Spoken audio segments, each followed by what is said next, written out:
Joining us now to analyze today's headlines is Cristina Mislan. She is an assistant professor of journalism studies at the Missouri School of Journalism. Hi, Cristina.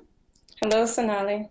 Now, Ukraine's government reported this morning with alarm the news of dozens of Russian tanks and trucks crossing its border. The armed convoy includes 16 howitzer artillery systems. The provocative move by Russia may be in response to reports of Kiev's assault in the eastern Ukrainian city of Donetsk yesterday, aimed at pro-Russian rebels. Ukraine's defense ministry announced it had killed 200 fighters and destroyed military equipment. A September 5th ceasefire, which had stemmed the rate of casualties, now hangs in the balance. More than 4,000 people have died in the Ukraine-Russia conflict, which both the European Union and the US are mired in. Now, Cristina, could this latest escalation between Ukraine and Russia break the ceasefire, you think?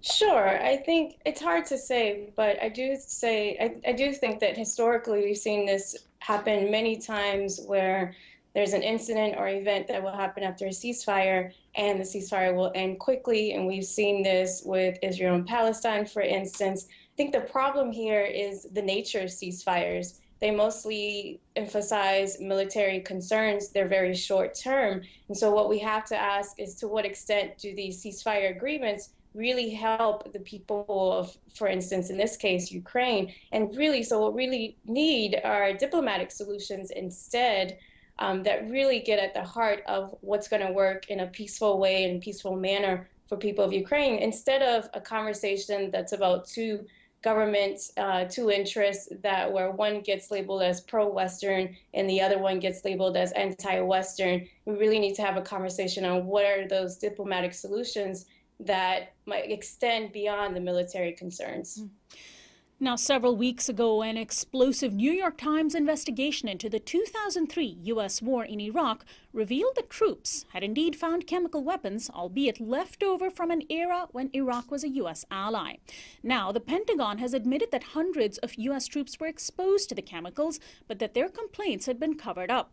Among the chemicals they were exposed to were sarin and sulfur agents. The admission by the Pentagon is notable in that it now places responsibility for care of the troops on the government. No mention was made of Iraqi civilians who might have been exposed. The Times surmised that the admission implies, quote, foreign soldiers, private contractors, and Iraqi troops and civilians may also have been at risk. Now, Cristina, obviously the cover-up began under President Bush's term, but why do you think the Obama administration stayed silent on this issue until now? Well, I think first thing is first is that we have to place this news in light of other events in news, such as the issue of surveillance in the U.S. Postal Service. I think despite whatever Obama's interests may be here, there definitely is a growing need and concern to hold the government accountable for both its domestic and international practices.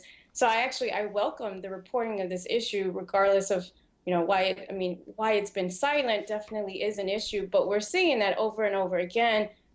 Throughout the history of U.S. and U.S. foreign policy, so many things happen in covert operations, but eventually we find out about it and we can place it in context of these international consequences of U.S.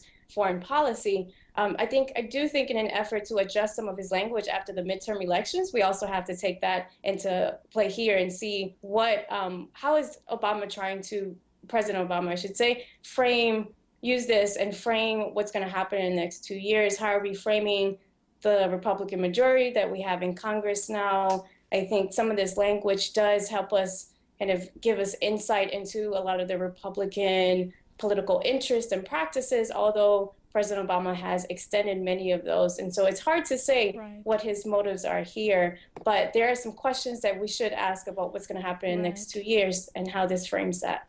Finally, Belgians stormed the streets of Brussels yesterday in a major demonstration denouncing austerity measures proposed by their new government. More than 100,000 people marched and were met by water cannons and tear gas from police.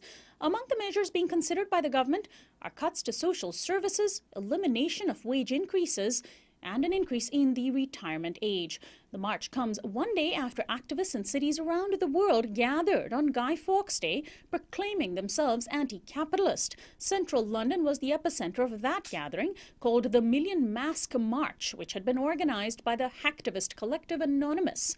Activist and comedian Russell Brand attended alongside thousands who donned V for Vendetta masks. Now, Cristina, Europeans seem to be a lot more organized against economic inequality than Americans. Is that a cultural difference on how we view class, you think?